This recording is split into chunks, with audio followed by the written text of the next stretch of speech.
What's up, everyone? Welcome back to the Mishmash Podcast. Tonight, my guest is Mike McGowan, Assistant Boys Varsity Coach at Matawan Regional High School, owner, trainer, and lead coach at NorthShore Hoops, father of one, with two more on the way. Mike, you got a big summer coming up, buddy. How's everything going? It's going for sure, man. We are batting down the hatches for the two twin girls we got coming. First of all, congratulations! Such an exciting time. Yeah, I mean, we're thrilled. We're through the roof. I'm happy to welcome these two little girls, and my son Charlie, who's 5. He can't wait to meet them. Every single day, he's just talking about getting ready for the girls and what we got to do for the girls, and he just can't wait to be a big brother. I can already tell he's going to be phenomenal in that role. I told you, he's got head coaching genes already. I saw him with the clipboard at the game up at St. Joseph's. He's all set. Oh yeah, he loves it. He loves being around the sports. He loves being around the boys. And every time he drives by the school, he's like, "Dad, are we going to basketball today?" Not today, bud. We gotta get to pre-K. Oh man, it won't be long before he's out there. I'm pretty sure Jackson was 5 or 6 when he started with his skills training stuff. So I know, even if he's just picking up on it by osmosis, just by being around you, I know he's all set, man. Yeah, I think this coming fall, I'm going to be doing some things with like biddy basketball. So I think he'll get a little more involved too, especially if some of his peers are involved. That's great. And some of Jackson's best teammates through the Shore Shots actually did that. And that was their, entry point into the sport. So I definitely can attest to, having that as a starting point, or at least a jumping off point. Yeah, I can't wait. So usually I jump here into how I know the guest. And in this instance, I actually left out one of your titles in the intro. And I did that on purpose because while this isn't necessarily how we know each other, this title pertains to the first thing I knew about you, the first thing you told me when we met, and something that I think is incredibly important to discuss. So besides all the other accolades and awesome titles, you are a cancer survivor. Yes. I am almost 4 years cancer free. I had advanced stage testicular cancer, and I actually found out I had it April 13th of 2020. And then, as you know, you and all your listeners can probably remember, the world was a little upside down at that point. COVID had just hit. We didn't really know what was going on. And I found out that I had cancer, and my son had just turned 1. It was a crazy experience. The absolute worst possible time. There's no good time to get a diagnosis like that, right? But I can't think of a much worse time than April, especially of that year. Yeah. So it was. It was an out of body experience when it happened, and how it happened was, I had pains like in my, like I said, I had testicular cancer. I had pains in my abdomen and my back, and, typical male, played sports my whole life, super competitive, didn't think much of it. COVID hit, we're home a lot. And then I remember, ironically, my son was doing something across the room, and I yelled at him, and we have like an open format in our house, and it felt like somebody had like stabbed me in my stomach. And I remember I was in so much pain, I had to go lay down for probably 3 hours. And I just told my wife there was something wrong. So no doctors offices were actually taking patients by me. When everyone I called, they pretty much said, "We can't do anything for you." So I got a virtual appointment, which at the time, right, those were uncommon. Now they're common, but like meeting a doctor virtually, I was like, what's this person going to do for me? Yeah, right. So I wound up meeting the doctor. They told me they can't do anything for me, and they sent me to an urgent care in Hazlitt off Route 35. The urgent care pretty much said, "We can't do anything for you, but if you should probably go get it checked out. It could be testicular torsion, infection." Cancer was never brought up. And they told me to go to Bayshore Medical. Bayshore Medical was on bypass. They weren't letting people in there because they had so many COVID patients they were overrun by. So they actually phoned over there for me and pretty much said, like, it's your choice if you want to go or not. And like, I had that gut feeling there was something wrong. So I go in there. There was 2 people in the ER. It looked like a scene out of The Walking Dead. Like there was nobody in this place. It was desolate. So I'm in there, and it was me and a guy who got mugged at a gas station. It's not funny, but like I have to kind of have humor about these things. Like, so, you could tell everyone was real nervous because it was still early on in COVID. So the doctors are working with me, talking with me. Very sweet people, super nice. They sent me to run my tests, all that stuff.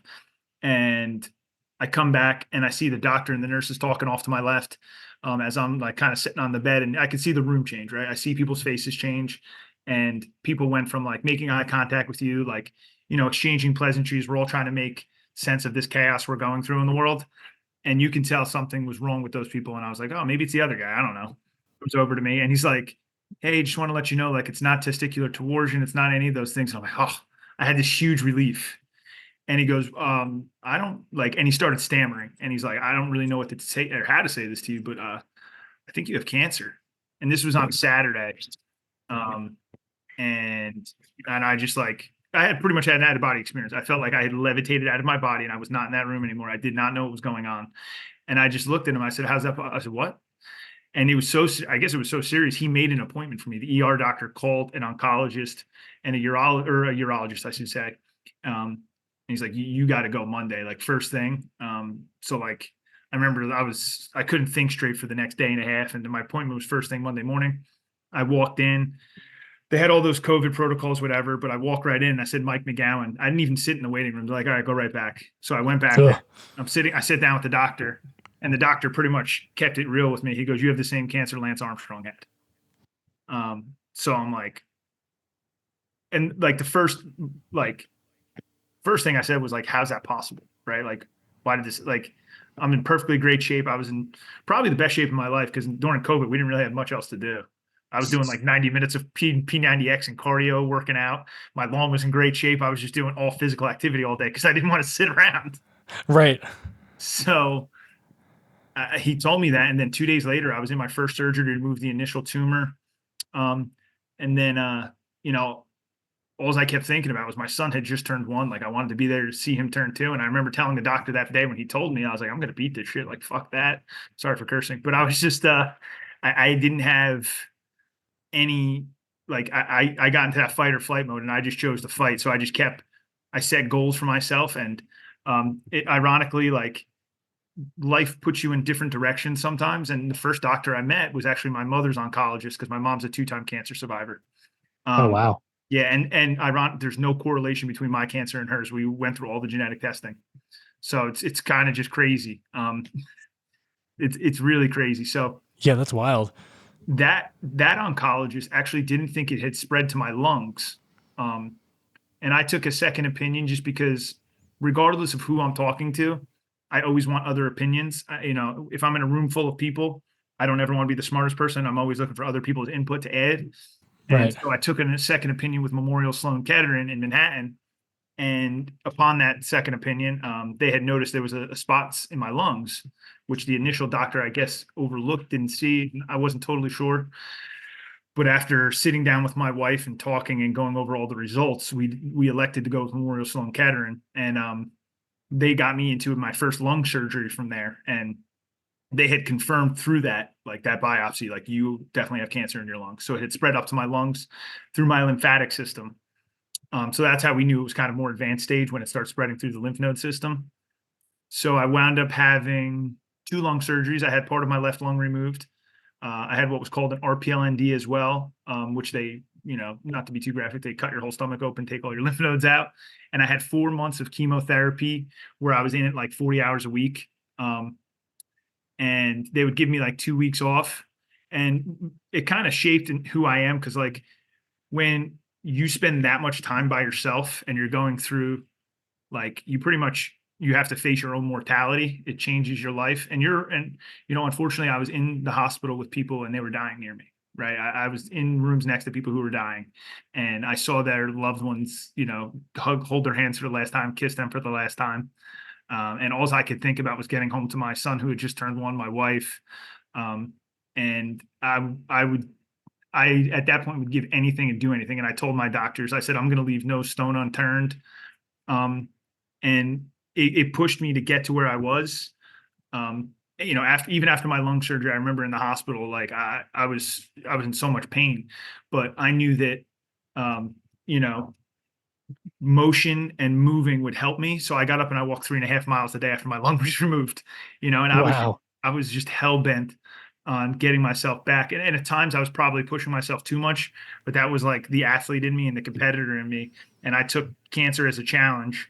And really, like you had alluded to earlier, how we kind of got to each other, like it kind of set me on the trajectory and the path that I'm on now, where, I've made some moves in my life, starting a company and a business, and something I'm really passionate about and I love, being a father, as well as, changing my career path as a teacher, moving from a district to another district to be a little closer to home because I wanted to be closer to my family.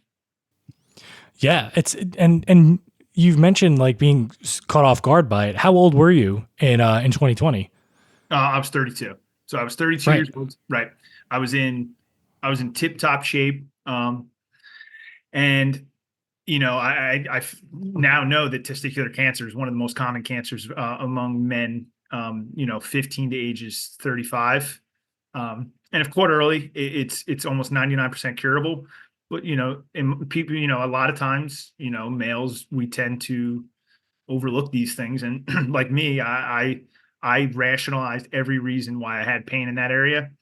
Boxers were too tight, jeans were too tight, kids stepped on me, I deadlifted too much, I squatted too much, I did, any which way, and you're just kind of like, I'll be fine, I'm fine. And then you don't feel it, and then it comes back, and you write it off.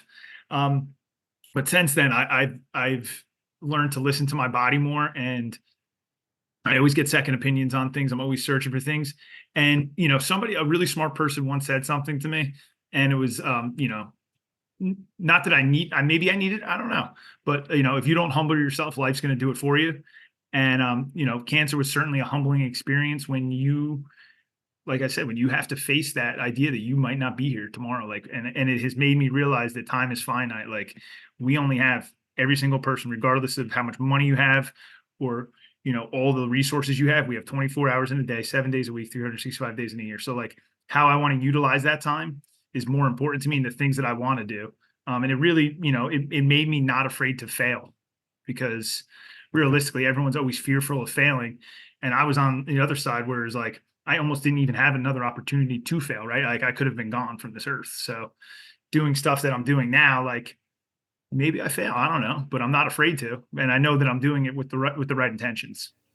Right. I think the number one thing that people take for granted is tomorrow. And just across the board in general, they put things off till tomorrow. There's always excuses and reasons not to do things. But it's a shame that brush with mortality, that brush with death, kind of open your eyes like that. But the fact that you reacted the way that you did says a lot about you, because some people go the other way. It can make people bitter. It can make people, turn in on themselves, turn against themselves.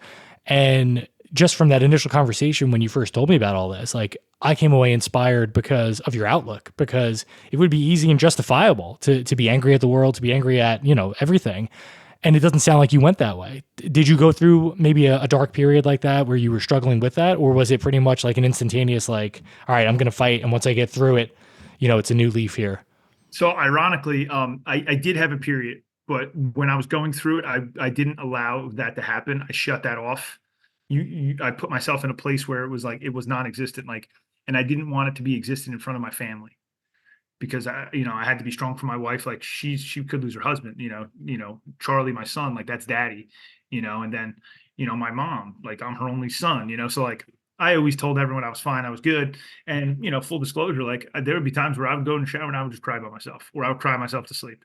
And I would think about all the things like I might miss in my child's life. I remember there was one night I stayed up the entire night and I went through everything, like my son's 21st birthday, his prom, his junior prom, getting married, all these things. And I started to come up with a plan so that he would know that I loved him and I was there for those things, whether I was going to make videos, have notes for him and everything in place, because there was a chance I had to do that when, you're signing off on your living will and you're going into these surgeries. They make you sign papers that say you could die. Like there's a possibility of you dying. And while sometimes the doctors, I was very, very fortunate. This is where I was fortunate with COVID. I had the best doctors at Memorial Sloan Kettering because they didn't have a patient load. Mm. So less people were going into those places. So in a way, COVID like made it streamlined things for me, because I don't know if like COVID happened, I don't know that I would have caught this. I could have caught it too late. So In that instance, I was lucky. But like you said, with like going into a dark place, like it happened for me after actually, like after I beat it, because I was in that fight or flight mode, and I just chose to fight. And then afterwards, I remember it was December when I found out I was cancer free. Like the initial after all my final surgery, they said everything's come back clean. Like you're good. Go live your life. And that's the part where it's hard for other people to understand if they've never been through it, because you want to celebrate and you celebrate and you're happy, but then it's like this whole wave hit me like, holy shit, like what did I just go through? Like what? Right. Like, cause it's like you came out of it like, oh my God, like what do you mean? Like, cause you're not under constant care of doctors now. Like I was literally supervised. I would have to tell them how much I peed, like how much I ate that day, how much I drank. Every single thing of my life was monitored. And to like how much sleep I got, like anything and everything was monitored because it was so advanced. And then now I'm on my own, and it's like you got to get back to the world.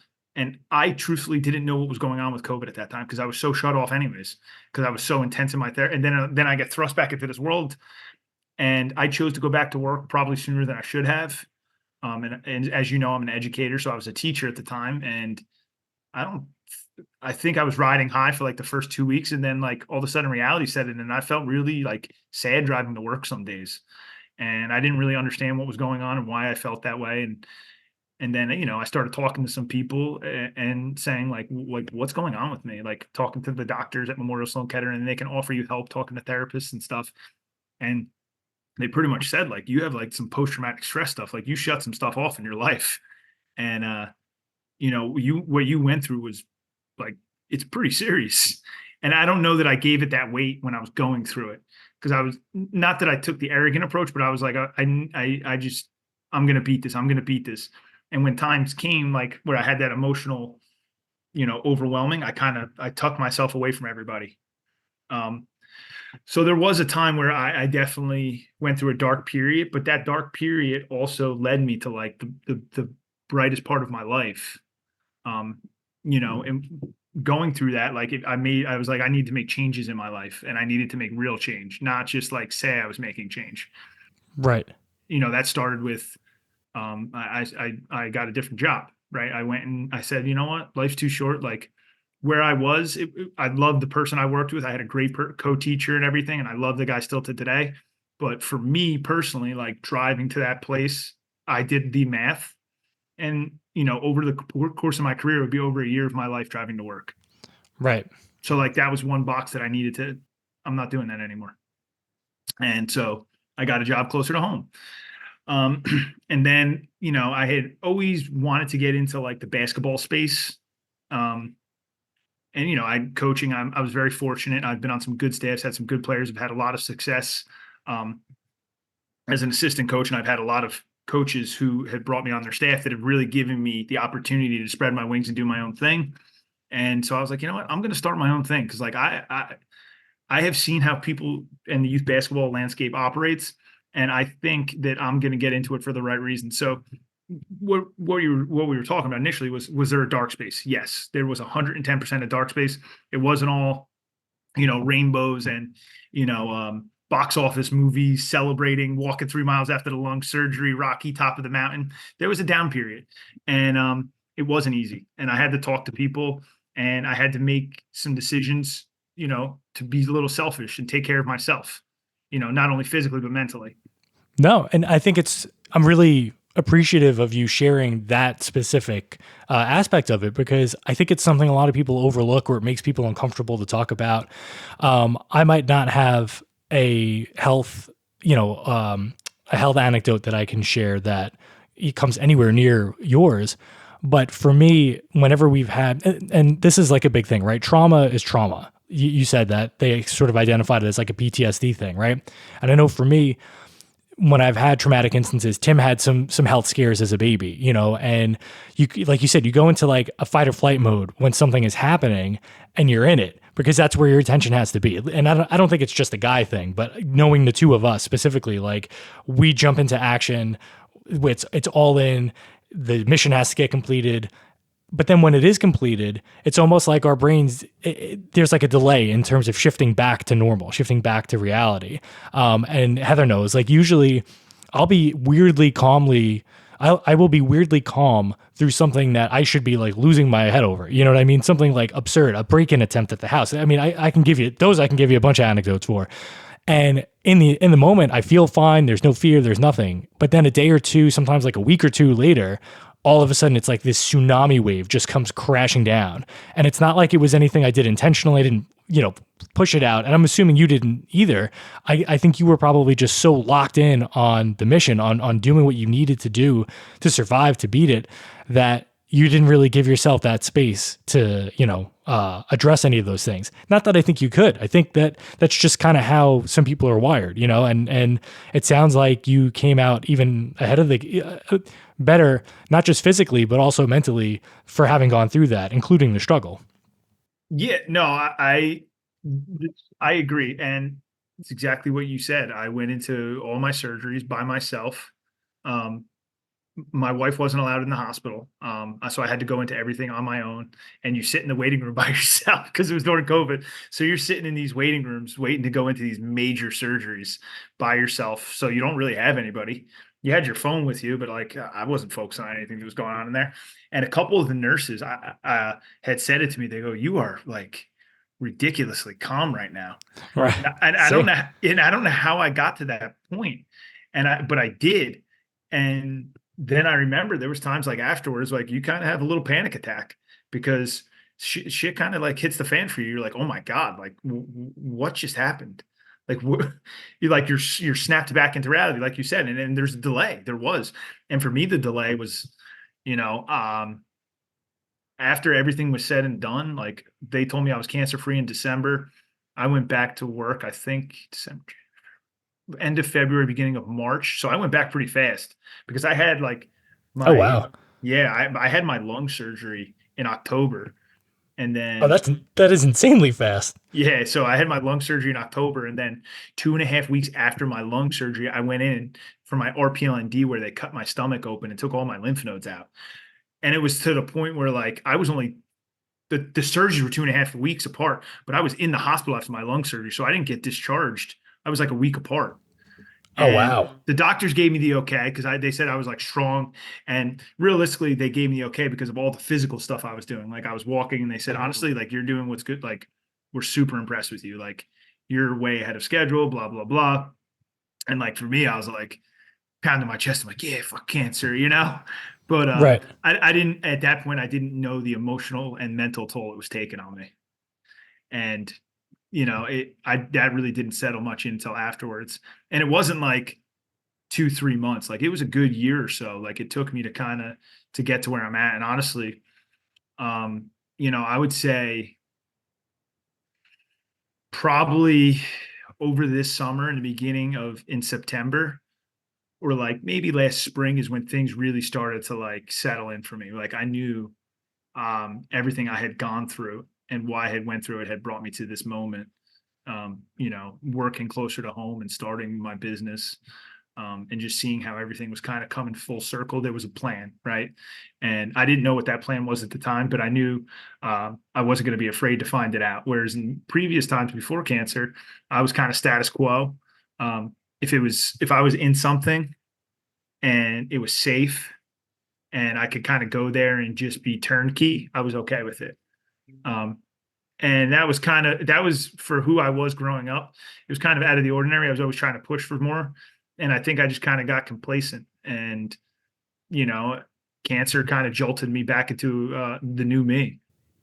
Right. And I guess, the timing of it with Charlie being so young, that had to have been an extra level of terrifying for you and for your wife because you guys were just starting out. I'm assuming you were planning on having more than just one, from the get-go, right? Yeah. So Charlie And had, go ahead. no, go ahead. Charlie turned 1 on March 1st. I found out on April 13th I had cancer.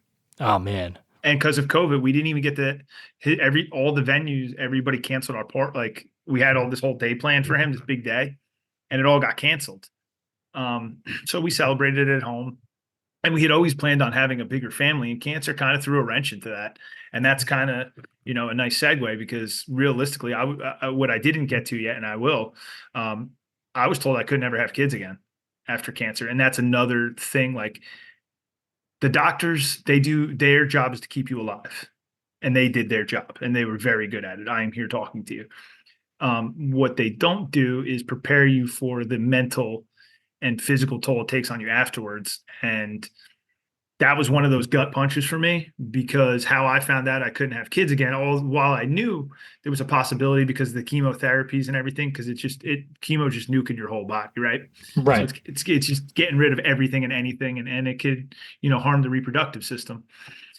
I went for testing to see if I was going to be able to have kids again, and I didn't get the test results. And the fertility clinic at Memorial Sloan Kettering called me, and they had assumed I already knew, which I didn't. And so there was some sort of miscommunication there. And the woman's like, "Oh, I'm sure like, it's very unlikely that you'll ever have kids again." And I went pin silent on the other side. And she goes, "Oh my God, I'm so sorry. No one told you." Oh. And it was just kind of like one of those things where you're like, it kind of setting you back into that whirlwind, right? Like, fuck you, cancer. Like, while I still had my son, and I was extremely thankful for that, to be told, like, your body's not working the way it used to. It kind of just reminded me a little of what cancer had done to me. And it was kind of like, it's kind of like that person who, takes cheap shots at people when they're not looking. Can you hear me? Yep. Sorry. Yeah. So like it was kind of a cheap shot. That's how I took it as. Like, I was like, not from the woman, but from cancer. Like, right. I beat you. You're done. Like, you don't have any more control over me, and you're trying to get out of that, where like it's not controlling the way you feel anymore. And then that comes. It kind of like, it sent me into a little funk to be told that. And I didn't know that beforehand. I had hope. And then right. Yeah, go ahead. No, and so that, I guess that is a crossover point for me, because I went through something similar when I was 10. I had a bike accident, my first time riding a mountain bike. I was so used to you remember the old bikes where if like you press backwards on the pedal, it would break? Oh, you yeah, could, like, skid out. Yeah. So that was all I had ridden my entire life. And I borrowed somebody's mountain bike at the park one day, and I was going way too fast. I came around a corner. There was some guy on a bike coming right towards me. I pressed down on the brakes thinking it was going to stop, and it was like probably something out of like a Looney Tunes cartoon. It just spun in place, and my feet are just like hanging out, and I had to swerve out of the way to avoid hitting him, but I slammed into a tree, and I shot forward, and I caught the genital area right on the the post for the handlebars, and one of the testicles got lodged up where it wasn't supposed to be. And so I had to go through a couple of rounds of hormone therapy with that, which was scary enough as a 10-year-old. You don't want to have anything wrong with the downstairs business district, right? In general. But the problem was for me that, there was so much uncertainty. They really wanted to avoid surgery, which, I mean, just hearing that as a 10-year-old, I almost threw up. Like that was not the S word I wanted to hear out of the urologist's mouth, right? And so I was all for the whole hormonal therapy thing, just to see if it would help it to redescend and everything. But one of the sort of watershed moments in my life was being in that office and overhearing him talk to my mom about the fact that they weren't able to tell what sort of damage was done, and there was a chance that I might not be able to have kids down the road. And even at 10, like, I dreamed of having my own family. Like I always pictured that, what is it, the prototypical American dream, right? You got the 3 kids, the house, the pool, the dog, the car, all that. And that's what I wanted. And it was just really terrifying to me in that instance to think that, wow, like, this might not happen, And then being 10 and being so far out from ever really finding out was crazy, because, Heather and I, we met, she was 17, I was 18. We started dating 19 and 18. We got married a couple of years later. We had Tim in 2010, so 27. So 17 years, more or less, it took, or 16 years, I guess, to find out whether or not I could, I mean, I'm sure I could have gone for fertility tests and stuff before that, but it was more, the point was not really knowing and living with that fear of what if this never happens? Like, this is something that's really, really important to me. And so that's kind of why, like, I don't know if people think I'm overly, in love with my kids, or, I put too much attention on them, but they're sort of my little miracles in my mind, right? Because there was a chance that they wouldn't have been here. And so for you, with these two wonderful little girls that are going to be joining you soon, is that a similar feeling? Is that something you can relate to in that regard? Yeah. I mean, my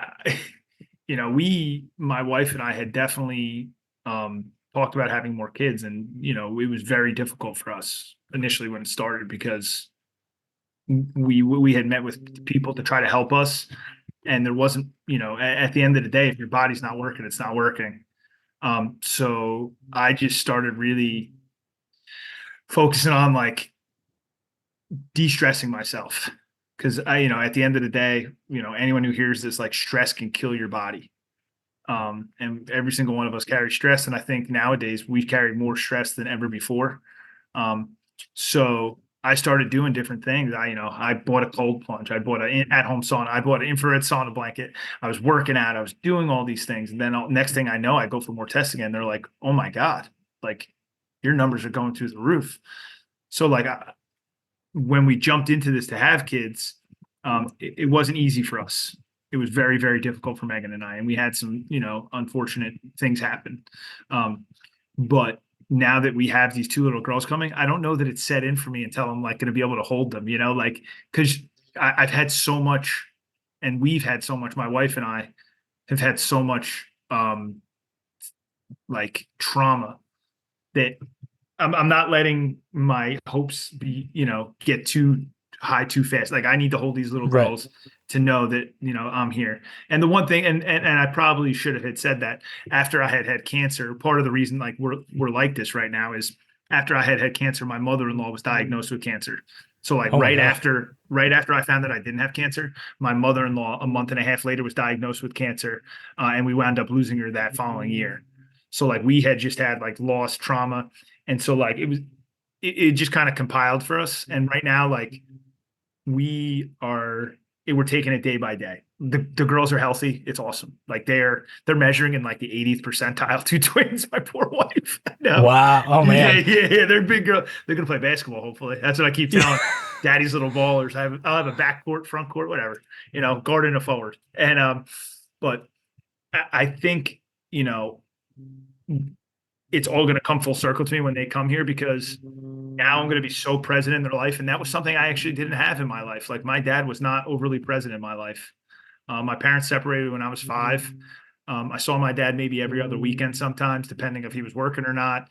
There was times where, he didn't show up for things, whether it was my college graduation or all that. And, I don't begrudge him for any of that. He had his own set of demons, but, like, I know what type of father I want to be. And, like you had said, like, it might be at that time where I'm that dad who's overly involved in stuff. Like, I'm coaching T-ball right now. I'm running a travel basketball program. I'm doing all these things. And I'm going to be the same way when the girls get here. Like, I'm going to coach their teams. I'm going to make sure I am involved. They're going to know that daddy loves them and that daddy's here for them, regardless of what they want to do. If they don't want to play sports, I'll be heartbroken. I'm not going to lie. But if they want to be ballerinas, then they'll be the best ballerinas, and daddy will help them do that. Oh, exactly. And that's just it. I can tell right out of the gate that they're going to be the two most supported kids in the area, no matter what it is that they want to do. I personally hope that they want to do sports, just because I know what a great opportunity it is just for bonding and stuff, to share, to have those shared passions. But maybe we get you in a tutu for a future episode, we'll see. Listen, if they want daddy in a tutu, then I will gladly go in a tutu for them. Yeah, no, it is. And it's, I've spent a lot of time on this podcast talking about parenting in general, but being like a girl dad specifically. And, again, I never really thought about this, but even after we had Tim, like, Tim when we started trying, Tim came pretty quickly. Like, it surprised us both, and it came as a relief, but it also came with a false sense of security that, oh, okay, well, we're good to go. And we struggled with having Sarah. It took a long, long time, and it just dredged up all of those previous fears that I had. I was like, oh man, one trick pony, like what, just all of that stuff. And so to have Sarah in the same way that I would imagine it'll be when you have your girls, it's again, maybe not a miracle baby. That's kind of like a stretch on my side. For yours, I think that definitely applies. You just have this bond with that little person. And I don't know, there's just something special about that father-daughter bond. And so, yeah, it's something that I'm excited about for you guys. I know it's going to be an awesome experience. It's just, I don't know. It's the best. Yeah. I never saw myself as having girls. It's funny. And because like I was always, growing up, I grew up in a house of all women. I had two sisters, my mom, like I said, my dad wasn't around. So I was always around women. And the one thing I always wanted to be was a father, like, because I knew what type of father I wanted to be, because I knew what I didn't have. So like having Charlie has been great. But now like an opportunity to be like a girl dad, like you said, like I'm pretty happy. And I think it's even cooler, like when they're twins, that they're two, like it's two girls, right? Because they're going to have each other, like they're going to be with each other. And like, we're going to go through that whole phase of life together. Like when they turn 16, all these things. And like, my hope is, that they're each other's best friends. Like, and I think that's awesome. To, have that. And then I also have, that father son bond. I feel like I'm getting the best of both worlds. No, I know exactly what you mean. And, listen, parenting is the ultimate opportunity to write a new chapter. You know what I mean? To give a new direction, to sort of make up for things. And I know for me personally, in my like really extended family history, there have been a lot of complicated father-son relationships going back generations and generations. And it's gotten a little bit better each generation, but there's still trauma. There's still things that happen. Nobody's perfect, And so I think part of maybe why I'm more easily focused on my relationship with Sarah is because with the boys, I don't know, like the father-son bond, the father-son relationship, it comes with a different sense of responsibility for me because of my personal history, right? Because of my relationship with my dad, but more importantly, his relationship with his dad and what I saw he went through, like I don't know anybody who has a perfect childhood story, that it was all, cupcakes and rainbows and all that kind of shit. But for me, my own upbringing, I couldn't separate that from my dad's upbringing, right? Because once I started to learn more about his story and the things that he went through, I was just like, oh shit, like, wow, I've got a good comparatively, but that also made me want to give better to my kids. And I think that I feel just this innate sense of responsibility where Tim and Jackson are concerned to make different decisions in certain instances or to make the same decisions in certain cases. You know what I mean? Whereas like you said, like, with daughters, it's a different relationship, and I guess I was closer to my mom and obviously it sounds like you were too. So that feminine influence, I think, just kind of makes it easier to be a girl dad maybe, or makes it a different kind of bond. I don't know. It's definitely, it's complicated. No, I hear you. And like you had said, there's no such thing as a perfect family. And I think that's what I'm learning too, as a parent. Like I have put a ton of pressure on myself as a parent because I want all of those experiences that I never got. Like I never had my dad coach me. Like I always had other people's dads coach me. Right. So like first opportunity to do that is in organized sports with my son. I'm doing it. And it's ironic we're doing this now because just on Saturday, I went on a golf outing with a bunch of guys. So I wasn't home. And it's probably one of the first times that I can remember that Megan and Charlie stayed overnight without me. It's because, we just really haven't had a lot of times like that. So like, my wife encouraged me to go do this for myself. Like, hey, go on like a guy's night. So we went to Atlantic City. We went to a nice steakhouse the next morning on Saturday. We went and played golf. And he had said to my wife, I miss daddy. Like, when's daddy coming home? And I really like that daddy's my coach. And it was one of those moments, like, like you don't know what they're thinking. They're 5 years old. I'll be asking them, like, how was school? And then he's like, Dad, look at that squirrel. And I'm like, what are we talking about? And so, like, it's hard sometimes to, like, know what they're thinking. And you know this as a dad of three, like you hope you're doing the best you can. And like those types of things, when you hear that, you're like, okay, like I'm doing okay. Because for me, I'm always thinking about the time aspect. It always comes back to time for me, right? Because of everything I've been through with my health. And then, a little bit about my own personal life where I didn't have all that time with my father. We never really got to do all that like father son sports stuff. So like in my head right now, I'm like, all right, like I've got him into, I already did Taekwondo with him. We got him to do some soccer. We got him to do baseball now. Like, and I'm just looking for other things for him to do that I could be involved in. But at the same time, I want him to explore who he is as a person. Like, cause being in sports, I'm 15 years into coaching high school sports. And I've ventured into the youth landscape with NorthShore Hoops, and I see sometimes these overbearing parents and the detriment it can have on those kids. So I'm trying to like not overwhelm him with doing 1,000,001 things, but I'm also trying to let him make his own decisions and kind of what he wants to do. So I think we're at a fun time right now where there's a lot of Power Rangers, there's a lot of Teenage Mutant Ninja Turtles, Transformers, which are all things which I liked it as a kid. So like I'll get into the play sessions with him. I'll get seriously like intense, like Raphael jumping off like the top of the couch or something. Yeah. And when I set up these elaborate schemes, and then I realized that I'm 36, my back hurts because I've been on the ground for 35 minutes, and I'm getting kind of exhausted with playing with Transformers and Ninja Turtles. So but like you said with the parenting thing, like we're always trying to make those connections with our kids. And at the end of the day, like we don't know if everything we do is right. We don't have a manual on this thing, right? We're trying to make it up. And, you had attest to this. Like, I'm just trying to make sure that I break my family's dynamic of what it's been. Like, my father's father was not there for him.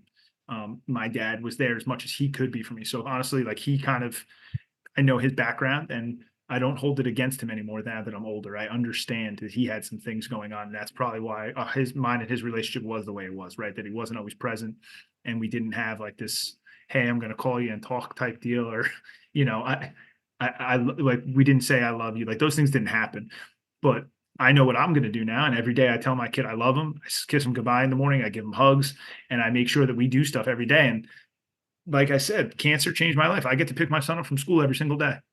I get to take him to the library. I get to go hit baseballs. Today, we mowed the lawn. We mowed the lawn together, So like those moments. And when I have days like that, I realize that like, it's all worth it. Right. It's about making memories of any variety. It doesn't necessarily, like you said, it could be mowing the lawn. And trust me, we waited forever to take this family trip to Alaska. It was our 50th state. It's a whole separate thing. And the memories that the kids have versus the memories that like Heather and I have, it drove me nuts at first when we got home because like the one and only thing they will tell you about Alaska now is the double breakfast, the 2 breakfast day when they had breakfast at the hotel. And then I took Tim hiking and Heather was able to get back in time to sneak in one more breakfast. Like that was the highlight. I'm like, not the glaciers, not seeing bald eagles, on top of light poles. Nope. It was the 2 best Western breakfasts, but it infuriated me. And I'm like, well, this is why we're not going to Hawaii or taking, like a crazy trip to Ireland or something. But, once I got off of that, I realized I was like, well, who cares? That's their memory of the trip. And we were there together and that's what matters. And like you said, for me, my dad worked his ass off. Like he wasn't really a sports guy to begin with. He isn't really a sports guy. We never played sports together. That wasn't a bond that we had because he was working 80 to 100 hours a week to put food on the table and just keep us afloat.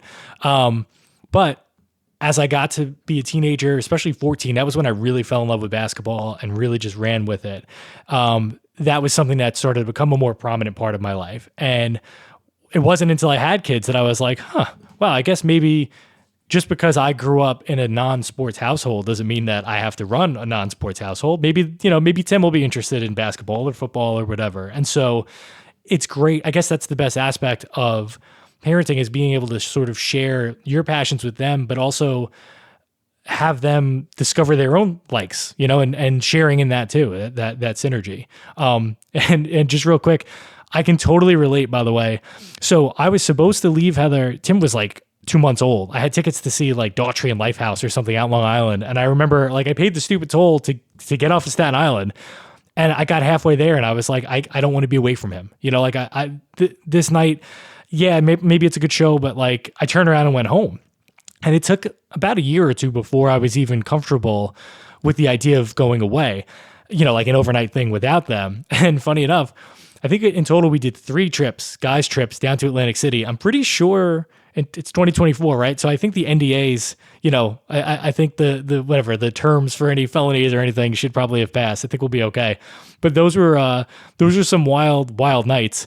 The only thing I could say was I know the worst one involved Four Loko. Have you ever heard of that? Oh God! And Four Loko and Absinthe that a buddy brought back from Absinthe, from Europe. Trust me, those are. Glad you're here with us. Man, it was something. But the reason I bring it up is because the other guys that I went with didn't have kids. They were, you know, single or they had girlfriends or wives. And so, man, the next morning, I mean, I felt like crap to begin with, but the next morning, all I could think about was getting home. I just wanted to see, I missed Heather and Tim so much. And then later on, you know, when it was Sarah and Jackson, like, I wanted to be back with them and they couldn't relate. You know, they were like, oh, I thought we were going to gamble in the morning or we were going to go to get breakfast. And I'm like, dude, I'm out. Like, I did my part here. I had fun, but I got to go, you know? And I appreciated you saying that about your experience because it's a lonely feeling, you know, like when you're kind of the only one there that like feels that way. But, you know, I also make no apologies for it because again, they're the most important people in my life, you know?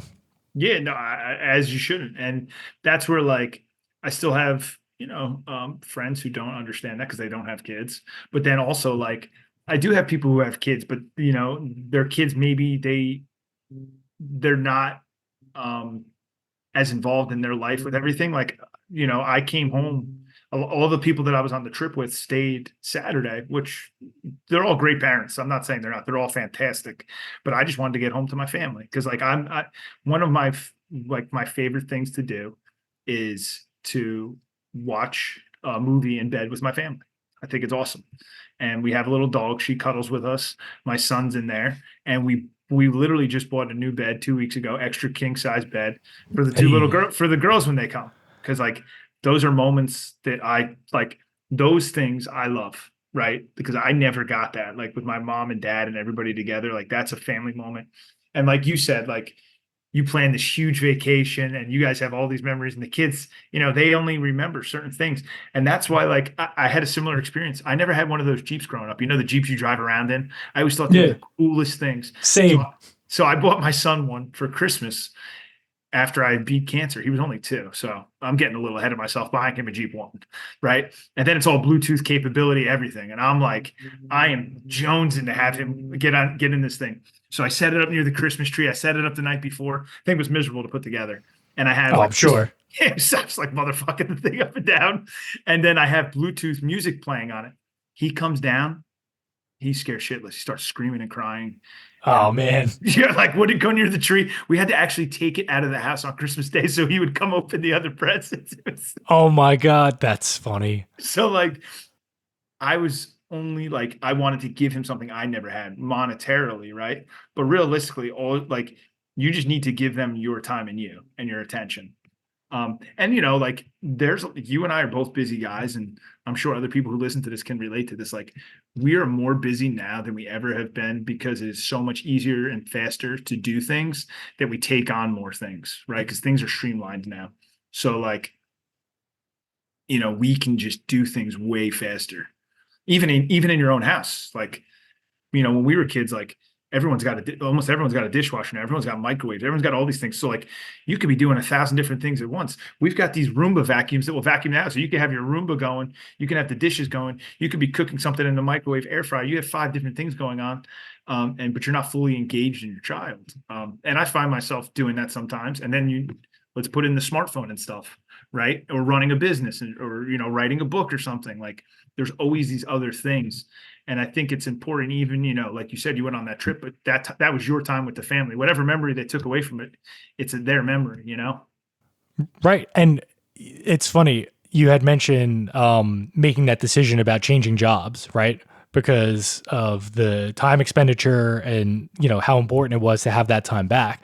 For me, and this is a perfect segue to North Shore and then your coaching, I wound up stepping in for a friend who had run the Hazlitt Rec program for basketball for, 30, 35 years. I found out that he had stepped down. I felt an obligation to, at that point, I had a team for Tim. I had a team for Sarah that I was coaching. And, I remember thinking like, crap, like what happens if nobody steps up to take this commissioner job? And they said, well, we might not have a season. And I like freaked because I didn't want to do it. But I also promised Sarah and all these girls and Tim and all the boys that, I was going to coach them and they were looking forward to it. And so to make a long story short, I took over the program. I did the best that I could to run it, for that year.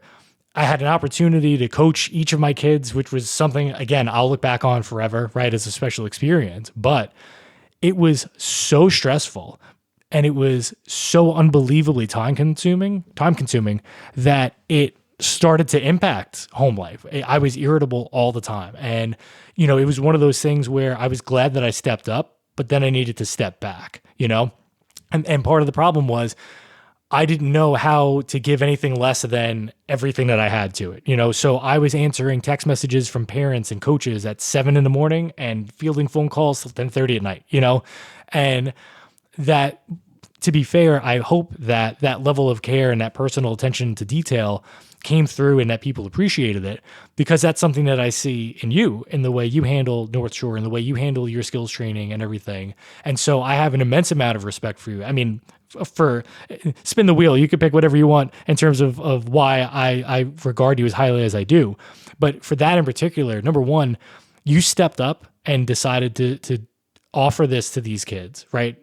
Really just the skills training stuff to begin with. But now an entire league, there's just so much I want to get into if you're willing to discuss it, because it's something that people bitch and moan about, but nobody ever really does what you just did, and the fact that you had a vision for it it was so magnanimous. It just blew me away that you wanted to give these kids an opportunity to learn the sport that we both love more than anything else. So if you're willing to talk a little about North Shore and kind of how that came about, I think that'd be really interesting to get into. Yeah. So I'm in the Matawan Aberdeen area, and I've noticed the school district that I had worked in previously had a strong youth basketball program in Wall Township. And I noticed that it's pretty fragmented here with sports. There's a separate girls league. The boys rec league I don't even know if you can call it a rec, because they have like 4th and 6th graders playing together. It's really odd. And then like the youth football program here has been a hot contention with a lot of people having kids coming from different cities like Newark and all over. And then I'm like, there's nothing here for basketball. Like there's a soccer league, there's a baseball, right? They have wrestling. What about basketball? Like, why is basketball not getting the fair shake? And I had, for years prior to ever having kids, I've lived in this area for about a decade. I had always reached out to other people in the recreation departments trying to start something, and it kind of went unnoticed. No one ever really responded. No one was interested. And I was just offering my services to try to help. So you kind of get to that point where you're like, hey, like I said, I'd gone through all that stuff, and and I'm like, you know what? Like, I don't need anybody else to do this. Like, I will do it, and I'm going to do it the way I feel will benefit these kids and will benefit this area. And when you become your own boss doing that stuff, you kind of you can mold it in the way you want, and you can pick who you want involved and who you don't want involved. And you can kind of shape it to whatever you want it to be. But with that being said, there is some serious stresses. Like, I was answering when I started this up to see if people were interested. I got overwhelming response within like 5 days. I think I had 89 people reach out, like, Wow. saying they're interested. And that was like, oh my God. Like, I thought like I was going to have one team. Right. And then this just proved my point that I knew there was a need, but I didn't realize how much of a need. Right.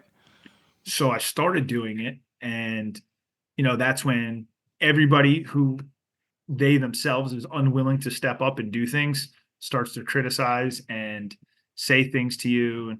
And it bothered me. And you and I had talked about this, because I remember reaching out to you because you've been the youth side of sports longer than I have. I was always in the high school aspect of it, right? Like I've never dealt with like the 3 through 8 stuff, besides training, right? I've trained those kids. I've run camps and clinics, but I've never run a youth basketball organization. Right. I have overseen them and trained them, but I was never the person who everybody came to for it. So that was a different role for me. And, once, people had challenged me on things like when kids placements and stuff like that. And then, I had to take a step back and say, like, realize that these people are talking about their kids, right? They love their kids just like I love my son. And I just need to express that to them, like what I'm trying to do is not ever to, tell a kid they're not good enough to be on this team or that team. It's to put a kid where I think that they can succeed and have more success to grow. So I had to take a step back and realize that, as a parent, right? Like we're talking about parenting. So that kind of how it segued into NorthShore Hoops. I started off doing like the camps and trainings and clinics. And we now have 8 travel basketball teams, 3 girls, 5 boys. Yeah. So we have almost 70 kids in the program. And this is our first season. And that's amazing, man. Congratulations. Yeah, thank you. And we've had some success. Some of the teams are doing pretty decent, but at the end of the day, like I'm trying to convey this to the people. Like some of our teams have won a lot of games. Some of our teams haven't. But like, what are we talking about when it comes to youth sports in general? Like we're talking about giving these kids an experience, right? And opening their eyes up to a game in a form that they've never seen, right? Travel basketball is a little different than rec basketball. We can both attest to, right? Travel baseball is different than rec baseball. And a different level of competition. But then with the different level of competition comes a different level of commitment, right? And that's what I'm teaching these kids about: experiences, commitment, and trying to be better than you were when you started something. Because I think so many people get caught up, especially in sports and youth sports, in wins and losses and like how many points their kids scored or who's doing what. And at the end of the day, like that's not what's important. What's important is the lessons you're taking away from it. And as a 36-year-old cancer survivor, I can tell you the lessons I took away from sports were some of the best lessons that I could ever bestow upon anybody. Like failing and picking myself back up and continuing to go. And, honestly, you're not always the best player. People beat you out for those spots. And I worked really hard sometimes. Like I gave it all. And there was people that were better than me. And that's okay. But I know that I gave everything I had. And I think, having a program that's built on those types of things is not only beneficial for the kids, basketball wise, but it's also beneficial for them as their growth as a person. And I think that's a little different than a lot of like what the programs you see in these areas, because a lot of people, while I highlight my kids when they have wins and they do certain things, because I think that that's important to do that, I also highlight that they're working hard, like, and that should, always be highlighted. Whereas, in the day and age of social media, every kid's got a highlight tape, right? Like, and, truth be told, like coaching as long as I have, like some of these kids who have highlight tapes, you eventually see them come through the system, right? And come up to high school and you're like, well, everybody looks good in a highlight tape. Like, yeah, of course. I might look like, Coach Krzyzewski if I put a highlight tape together coaching. But the fact of the matter is, I'm not Coach Krzyzewski at all, right? I'm some guy from Brick, New Jersey who just, is following his dream and doing things that he loves to do. So that's kind of like where my idea for NorthShore Hoops came. And the reason I call it NorthShore Hoops is because we're at the northernmost port of the Jersey Shore, right? Like we're in that part. So it kind of just fell into it for me. And I think I am actually, like, not that I'm shocked, but like it's humbling in a good way that I've had such a positive response. I only started this last April and I've run multiple camps, clinics. I've had, 50, 60 kids come to clinics or camps, 8 travel teams. And, I've been picked up by people to like go train different AAU teams and all that. And like, that's super humbling because, I know what I believe in basketball and I think what's important. And it's also like what I believe in important as a person, like having integrity right? Like doing things the right way. Like there is no shortcut, right? There was no shortcut for me when I had to beat cancer. Like I had to walk a long, hard path.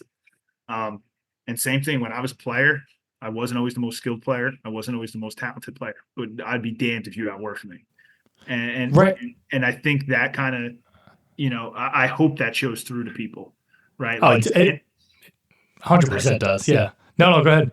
and like same thing in my coaching. Like when I coach, I don't ever think I'm the smartest person in the room, and I don't ever when we're playing another coach, I don't ever think less of them, right? Like I'm always very humble in my approach to people, but I know that it's going to be very unlikely that you outwork me because I put in so much time with my, being a father, being a coach, and I put in so much time to this that I'm very deep in my convictions for what we're doing. Right. And the self-confidence is there. And I can't imagine that doesn't come from a place of sports, right? Where you develop that over time. You learned the value of hard work and struggle and failure because that's life. And that's the one thing that kills me more than anything is that people nowadays are so petrified of failure. They do everything they can, not even just to avoid it, but just to pretend like it doesn't exist. As a quick aside, though, when you mentioned one of the programs having 4th through 6th graders play together, I did think of Maisie's team where she was first grade against 6th grade. So there's definitely certain program. Yeah, that's right. She's in 2nd grade.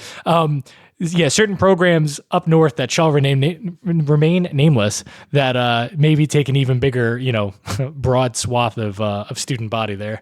Yeah, all in the name of winning a couple of youth basketball games. Right, which is ridiculous. And so I found out about you and the training that you were doing from our mutual friend Danny. This was one of those things where she came to me and said that, she had a friend Mike and he was trying to get this, basketball program sort of up and running and asked if I would just kind of throw a post up or whatever, help spread the word. But I'm very much a, money where my mouth is kind of guy. And I'm like, well, if he's doing basketball and my kids are basketball players, then I'm going to send them too. Like, I'm not going to just, throw up a post on Instagram and have that be that.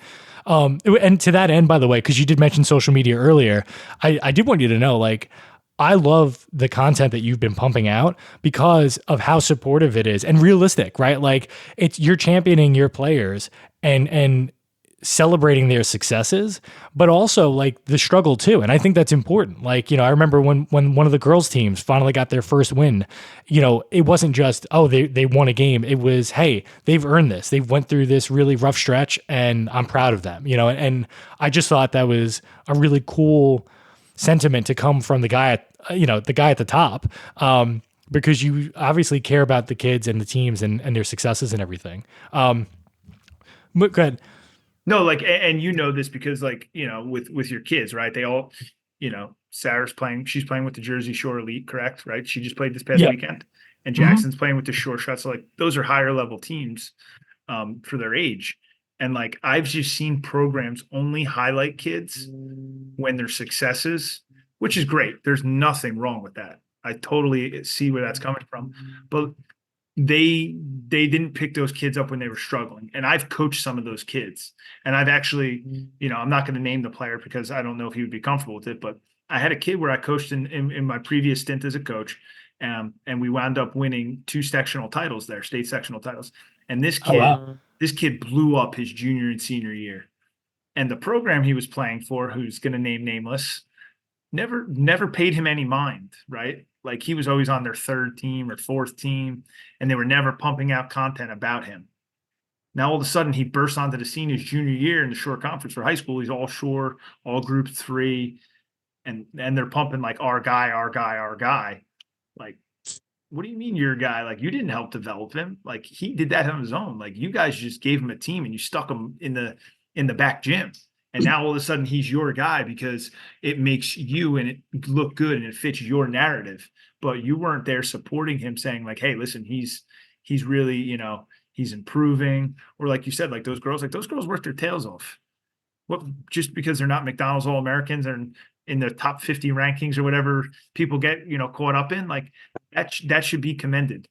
And I think that's where like I differ from people. I commend people for giving and not being afraid to fail. And I think so many kids are afraid to fail nowadays because of social media, and everything is just put in this lens that the more I can, get my voice out there, and through this program, I can do that. Like, don't be afraid to fail, because there's so many opportunities in life that will pass you by if you're not willing to take that first step. And doing this, I took a first step. I could have failed, right?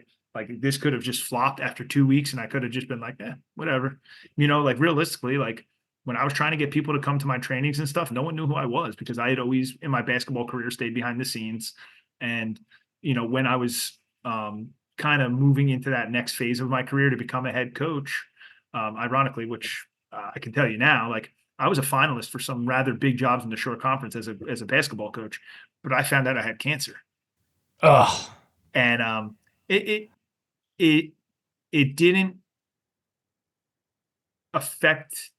That wasn't why I didn't get the job. I don't want to make it seem like that's why I didn't get the job, but mentally it took a toll on me, because I was going through these interviews knowing I had cancer, but I'm not sure that I was totally there. And then ironically, after cancer, I was offered a head coaching jobs in the Shore Conference. But I had found where my home was, and I had found that I was happy being a varsity assistant and starting NorthShore Hoops in my hometown. And your head coach, right? You have a previous relationship with your head coach. You guys knew each other. So, and this is how the world goes full circle. He and I have known each other for over 20 years. Oh, wow. I was friends with his sister in high school. We were close. And he was 2 years younger than us. And this is actually a funny story. My senior year, I tore my knee in like the second game of the season. I had worked my tail off all summer. I was in great shape. And I thought I was a returning starter from my junior year. And I was going to kind of take that next step, I thought, and be the guy. Because when I was a junior, I was a role player. I started and I played most of the game, but I had deferred to the seniors, James being one of them. Like, I deferred to those guys. And that was my role, and I bought into it, and I was a champion at my role. And that's why I tell kids, like, be the best where your feet are. And that was where my feet were. So I was the best at that role. And I had trying to transform my game a little in that off season. And I didn't really get that opportunity to do so, because my knee, like I said, I think it tore the second or third game of the season, and we didn't have a great start to the season, So we were like 0-2 at that point. And the person who wound up replacing me in the starting lineup after I tore my knee is Matt O'Brien, the head coach of Matawan, the guy that I'm working with right now. So we do have a history together, and not a bad one. It's all good stuff. So, like, he and I have kind of been lockstep, and he knows that I could have gone and taken other head coaching jobs in the Shore. And he and I had talked about that. And my first thing I said to him was, Charlie comes first. If I have to leave practice to go get him from school, because his school is right next to where I coach. He's like, that's cool. No questions asked, go. So, like, that was, it's a no-brainer for me. I could bring my kid to practice now when I pick him up, right? Like, all the other things that the other places I wouldn't have been afforded those opportunities. And then on top of it, you get to start a youth program in town. Like, this is where I'm supposed to be, and this is what was meant to happen. I think part of it too is, like, if I wanted to be a head coach too, that would have been all about my ego, right? Like, because at the end of the day, I'm still doing what I love, and I'm still making an impact. And, with Matt, like, he and I are lockstep on everything we do. Like, he's always consulting me on what we should do, and I'm vice versa. Like, we are actually changing things up a little this off season. We never once had a conversation about this, and we both sent each other something the other day, and it was like the same thing. Oh, that's funny. Like, so we just know what we got to do. And I think he's super excited about this youth program, because it's going to help moving forward, right? Like, the basketball in this town and just this area in general. Because there's kids, like, in this, like, Keyport doesn't have much in ways that this Hazlitt doesn't. I know Old Bridge has, like, Old Bridge Hoops Academy, but it's a whole different ball game. And that's not really what I'm trying to be. I'm trying to be who we are, right? And that's kind of what I alluded to. We're a little different in that landscape. Yeah, and really, in terms of AAU or not, let's just say levels beyond rec basketball, because there's a lot that falls, under that umbrella. It kind of falls in a couple of different directions. Like, there are some places that are happy to take your money. They'll let you set up your own team, and those are the ones that kill me, because most of the people that I know who have done that did it because their kids weren't good enough to make a competitive team. And so it just, I don't know, that's a whole separate, that's a topic unto itself, right? But then you have some of the bigger programs, like you said, where, they ride off of their own renown. And, I'm not saying that they take people's money either, but it's, again, it's not really about the basketball. Then you're lucky enough to have certain programs where it is competitive or there's an instructional element to it. And I think that, and listen, let's be fair, right? When you had your tryouts, it's part of the circumstance.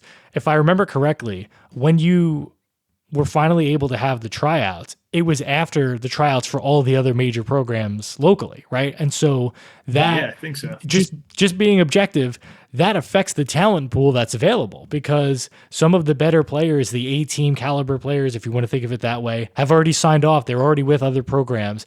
And so in terms of the kids who were applying, it's going to, or applying to try out for North Shore, it was tougher because you had a lot of newer players. You had a lot of players who, for whatever reason, maybe didn't make the teams that they wanted to make. And it made me think of the Fort because I know the Fort had something like that too, where they tried to have competitive teams. But if you didn't make, I forgot, there was a phrase that they used for it, but it was like, if you didn't make the first team, you could come back for another tryout for another team or something like that. And so I think that's important because not every kid is going to be, a top 11 kid, hopefully top 10. You don't really want more than 10 kids, on the roster. No, anyway. I really, really try not to. Very rare instance. Right. And so for you, it's unbelievably admirable that you were able to provide this season. I mean, the season's still going on, right? But that you were able to give these kids this level of instruction that they're getting, but also the court experience. So I've been to a couple of games now. I've gotten to see your teams in action, and it's really impressive knowing where some of these kids had started, in instances where this is the first time some of these kids are ever playing organized basketball, or at least on this level. It's amazing, and it's a testament to your attention to detail and your commitment to instruction. And that's what I meant when I brought the kids for that first training. Again, I've trainers are a dime a dozen, it's all over. It's, we've been fortunate to get in with some really, really, really good ones. And it just made it easier for me to tell the rest of them apart. And so within the first 2 minutes, I mean, you didn't mind me staying, which was great because I was having a blast watching you instruct my kids, and give them feedback in real time and help them to understand, not just doing these drills and skills in isolation, but I remember you talking to Jackson and Sarah, about how they could apply a certain sequence in a game and why you were doing it. And I can only imagine that all of the players in your program are receiving that same level, And so I'm excited for next season if this continues, which I guess that's where I was heading with this was, what does the future of North Shore look like with, McGowan's personal future sort of in limbo here for the summer? Yeah. So initially when I had started it, I had always thought about doing travel teams. And then when the travel teams came to fruition and they came fast, I thought I was going to kind of do every season, but then I also think about the time commitment that is away from my family because it's a huge time commitment. So obviously I can't do it this summer. There's no way. My wife's, I love my wife and I want to keep her, so I can't do it this summer. happy wife, happy life. Yeah, absolutely. So there still is like a possibility of me doing it in the fall. It's really going to depend on how the girls are doing and how my wife's doing. But it would be a shorter season. I wouldn't be doing we're playing a lot of games this spring. I pretty much maxed out what we could do, and it's tough too for the people who want their kids involved because soccer, baseball, football, all that stuff. So I think given it maybe playing less games and add a practice, so more of the coaching might help people a little more. And I'm 110% doing it next spring. There's no question about it. We will be doing this in the spring for the foreseeable future. And the fall is 50-50 right now, but I would probably say the following year, spring and summer are going to happen. And in the winter season, I coach the high school, so I don't know how much I would be involved, but I would have to talk to my coaching staff because my coaching staff is good. And I handpicked my coaching staff for a reason. And I also I am a basketball geek, and I went through honestly, basketball helped me when I had cancer. I kind of like got lost in like the X's and O's of it. I was doing all this stuff. Like I'm sure people know what Fast Draw is who, are basketball people on here. It's a software where you can go on and make your own plays and stuff, but then you can also share plays with other people. And I had joined some online basketball coaching communities. And at that point too, during COVID, the world shut down. There was no basketball, there was no sports. So all these college coaches became available and were willing to talk. And I'm one of those people like, listen, shoot your shot. If you miss it, you miss it. Right. And I reached out to several college coaches, several Division I coaches. And ironically, some of them actually took a phone call with me, which was like, wow. Yeah, like I didn't think anything of it. Like, and I never brought, and I promise you, I did not make them feel guilty and use my cancer. I didn't even tell them I had cancer. I was just kind of like, hey, my name is Mike McGowan. I'm from New Jersey. I'm an assistant coach at Wall Township High School. We've had some recent success, and I was kind of telling them the stuff we were doing.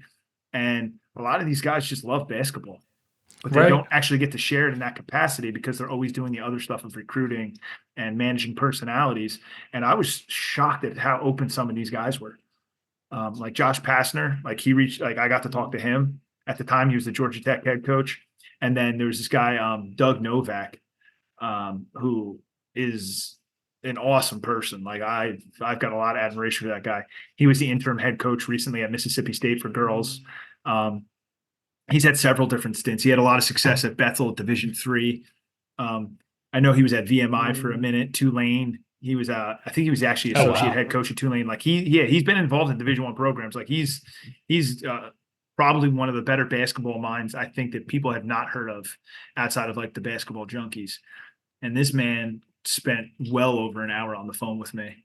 And it was pretty cool to like talk to him and like, just kind of how do you develop a program, offensive systems, and like for me, it was like teaching concepts rather than teaching like movements. Like a lot of coaches growing up, what I experienced is like, you're going to run the flex offense. So you need to screen here, screen there.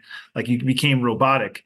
And I never really liked that. I want to have like a feel for a game, and I want there to be like an understanding of like, if something's happening in the game, how do you flow off that? Like learning like the push pull stuff off pick and roll, or like, flowing from one concept to another. If like I'm driving and I push my dribble out, that makes another guy come set a high ball screen or throw it into him. And that has become the trend in basketball. And he was way ahead of that curve. Guys like him and Lenny Acuff.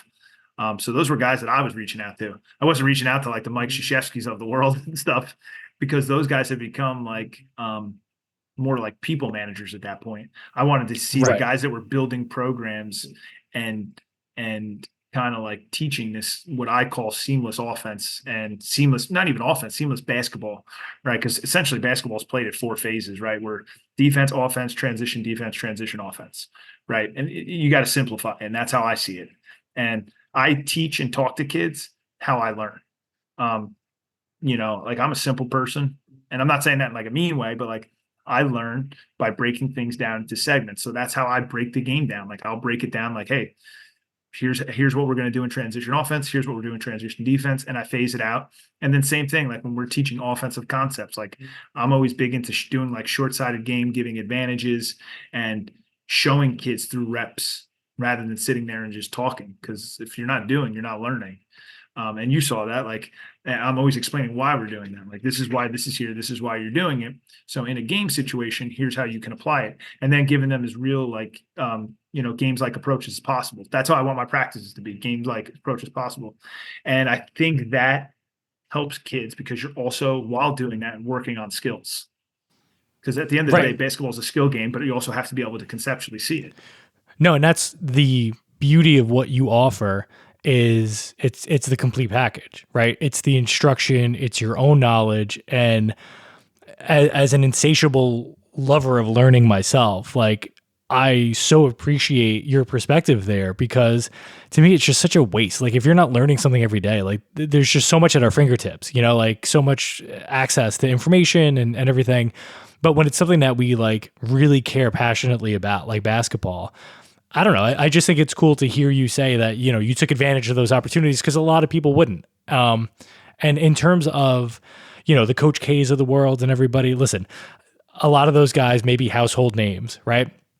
But on a more micro local level, the impact that you're having, man, I can't overstate it enough. Like what you're doing for these kids, they may not appreciate it just yet. It may take some years down the road, but maybe some of them will play for, a coach of that caliber, and they can look back to their time with North Shore as that moment. Maybe it's because you believed in them or the instruction that you gave them, and just to kind of wrap it all up, they're really, really lucky to have you give them that opportunity in the same way that Charlie and your girls are going to be lucky to call you dad and Meg calls you, husband.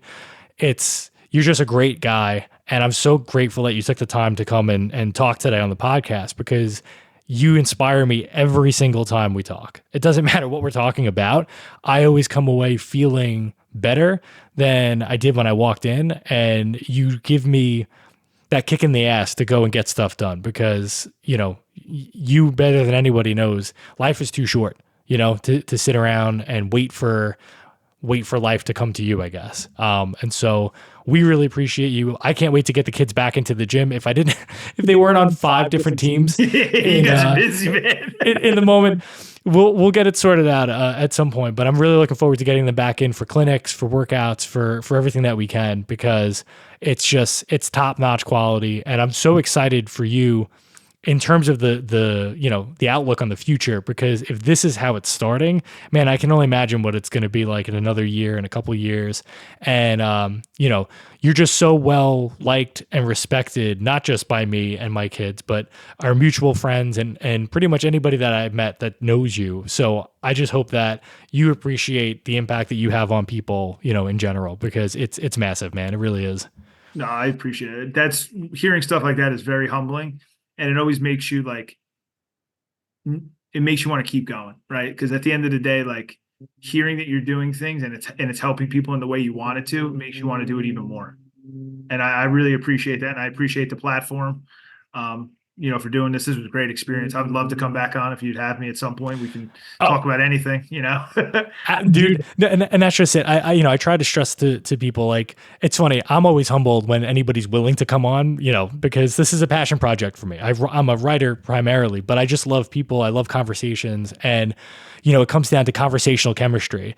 And I feel like you and I have that pretty well, where once we get going, I mean, we haven't been in an instance where our wives are there, it's always been like the basketball gyms and stuff, but I can already see them, like looking at the watch, like, oh, here they go again. Time to go. It's getting late.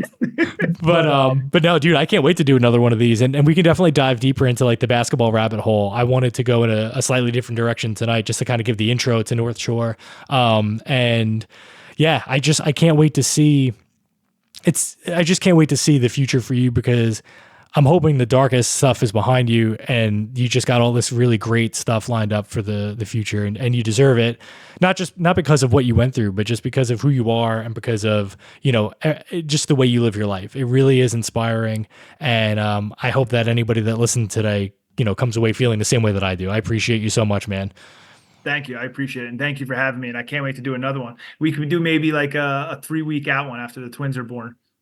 We'll do it at 5 a.m. or something in the morning when I'm up. Oh my, yeah, a live stream of the diaper changing. Although it's funny, right? I remember with Jackson, I got to the point where I was like, oh, thank God he was potty trained. I'm like, no more diapers. I'm good to go. This is great. I never minded doing the diapers, but after 3 kids, because they were all 2 years apart, so it was basically like 6 or 7 or 8 straight years. I don't even know how long. But all those diapers, I was just like, all right, I'm done. And then what do? We go out and we get a female German Shepherd who is now in heat again. And here I am changing diapers on a 62-pound behemoth who does not want to stand still. So hopefully the girls will be better behaved for you. But Mike, this was great, man. We'll definitely do another one. We'll get it maybe just beforehand, just to kind of like see where where your head's at. Sounds good, man. I appreciate it. But thank you to Mike McGowan for coming on the podcast, and thank you to everybody listening wherever and whenever you are.